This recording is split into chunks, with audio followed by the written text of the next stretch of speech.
Hi, this is Dr. Bernstein with another issue of Dr. Bernstein's Diabetes University. This time we're going to talk about foot care. It's a subject that's a lot more important than one might think. The amputation rate in diabetics runs somewhere between around 10%. And the lifespan of a diabetic after an amputation of a foot or a leg is about 5 years on average. So it adversely affects lifespan. Now, amputations don't have to happen. There are changes in the foot, in the shape of the foot, and in other aspects of the foot that we'll talk about due to high blood sugars. If you have normal blood sugars, you don't have to worry about these changes. So the first thing you do if you're worried about your feet is make sure you have normal blood sugars. If you have elevated blood sugars, even slightly elevated, a number of changes will occur. One change is peripheral sensory neuropathy, where sensation is impaired and you're less likely to feel injuries, burns, punctures, etc. So you're more likely to get hurt if you can't feel anything. Another problem is what's called sympathetic neuropathy, where things that are stimulated by the sympathetic nervous system, like perspiration, ceases or gets diminished. Well, most long-term diabetics who I meet for the first time have extremely dry feet, and because they cannot sweat. And dry skin is more likely to get injured and much slower to heal. So if you catch it early and have normal blood sugars from the onset of diabetes, you won't get dry skin. But if you do get dry skin, you should lubricate it. And what I recommend is lubricating with any animal or vegetable oil, and I've treated thousands of patients in our wound care clinic, and I find olive oil to be extremely effective. So olive oil is fine. I don't like lotions. They don't seem to get absorbed as well as the oils. So olive oil is fine. We don't want thick oils. I used to recommend mink oil, but it's too thick and sticky. It's harder to use. Olive oil is more fluid. Coconut oil might be okay also. That's lubrication. The most common, one other thing I should mention is that the circulation to the feet gets impaired if you have long-standing elevated blood sugars.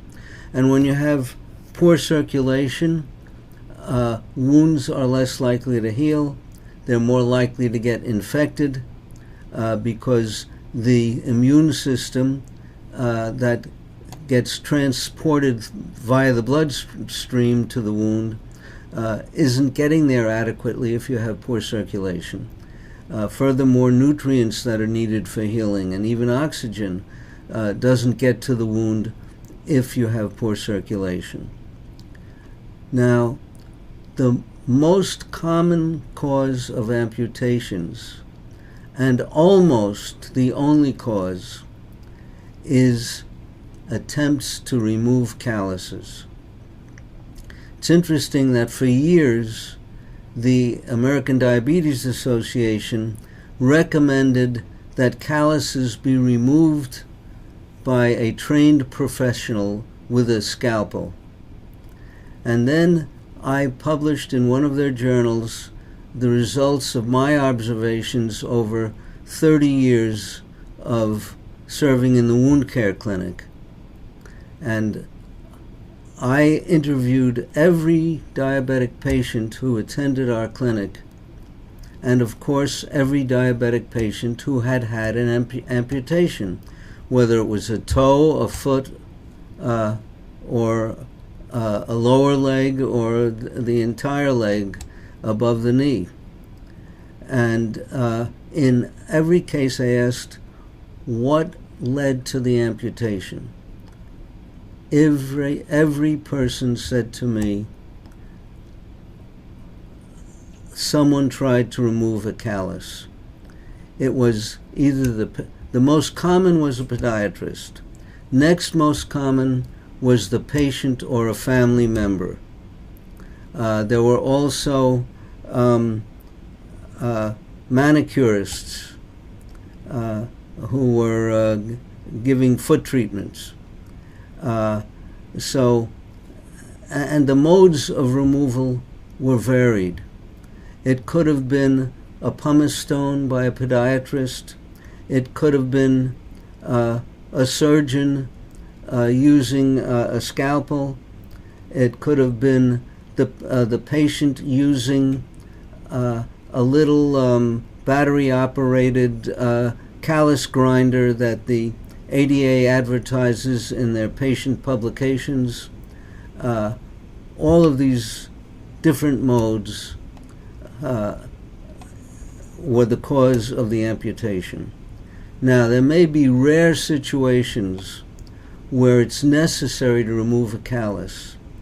In the 30 years or so that I spent in the wound care clinic, I encountered one person, it was a man, he was a homeless man who had very thick calluses, about 2 inches thick, about that thick. And they were pressing on his shoes. How he got his feet into his shoes, I don't know. And I cut them down until they were maybe a quarter of an inch thick. I was very careful not to cut too close, not to remove them totally, because I didn't want to create a wound. Now, some people may not like calluses because for aesthetic reasons. A thin callus has no medical reason for removal. Some surgeons say, well, there could be an ulcer under it. That's speculation, and when you see extremely poor foot care, very tight shoes, maybe there might be an ulcer under the callus, but you can tell by just feeling the skin for heat whether there's an infection going on. You don't have to cut off the callus. If you do think that there's likelihood of an ulcer, then you have to be extremely careful. Now, there are ways of getting rid of calluses if you don't like the looks of them because you're temperamental on what your feet look like. And that is to either widen the shoe or to do something to get rid of the pressure on the point where the callus is. Frequently that means putting orthotics into your shoes to take the pressure off the callus and put it on the arch of the foot, move the pressure to the arch of the foot. And this requires customized orthotics to be inserted in your shoes. Frequently, the shoe has to be bigger to fit the orthotic, so you may have to buy a new shoe to fit the orthotic. But the important thing is that calluses are not to be removed. It's asking for trouble.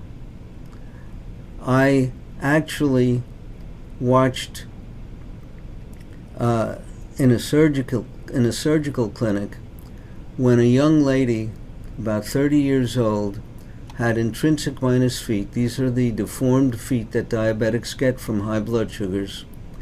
And her metatarsal heads, the bumps on the bottom of her feet where the bones end, the bony heads, were protruding because of her foot deformity. And she had maybe calluses that were a 1/16 of an inch thick, maybe an 1/8 of an inch thick. And there was a physician's assistant with a scalpel slicing off these calluses till each metatarsal head was bleeding, wrapped the whole foot with gauze, sent her home without any arch support or anything to take the pressure off those metatarsal heads. So here she was going to go home with pressure on the metatarsal heads that were now open and bleeding, and the pressure stops the healing. So she's guaranteed to come back with infected wounds in the bottoms of both feet, and probably will have both legs amputated. I was at someone else's clinic. I could not butt in, but it was torture to watch what was going on. Now, I published my observations in one of the diabetes journals, and the following year, and I recommended at the end that the ADA remove from their guidelines the requirement that calluses be cut off. And indeed, the next year, the guidelines no longer required that. But now, in 2015, they have new guidelines. They forgot the old article, and they're again requiring that calluses be cut off surgically. So, another important thing that you should remember is that your shoes must fit. Don't wear pointed toe shoes. Wear shoes with a high toe box so there's room for your toes, especially if you have hammer toes like this, which are part of the deformity that diabetics can get from high blood sugars. So you want a deep toe box, you want a wide toe box, and never pointed toe shoes.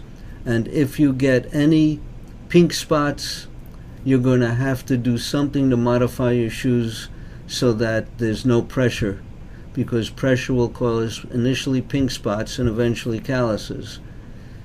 That's about all I can tell you right now. Good luck. Read the text below if you want to visit my monthly free teleconference where we answer questions every month. Just look below. It'll tell you how to get there. See you at the next session. Thanks for watching. The bulk of what you've heard on this video appears in my book, Dr. Bernstein's Diabetes Solution, which is available at most internet and local bookstores. It is published by the Hachette Book Group. I'd like to remind you that we have monthly free teleseminars every month at the site askdrbernstein.net. Doctor is spelt DR, so askdrbernstein.net for a free monthly teleseminar. Sign up a day or two in advance so that you get a reserved seat. Good luck, and thanks for listening.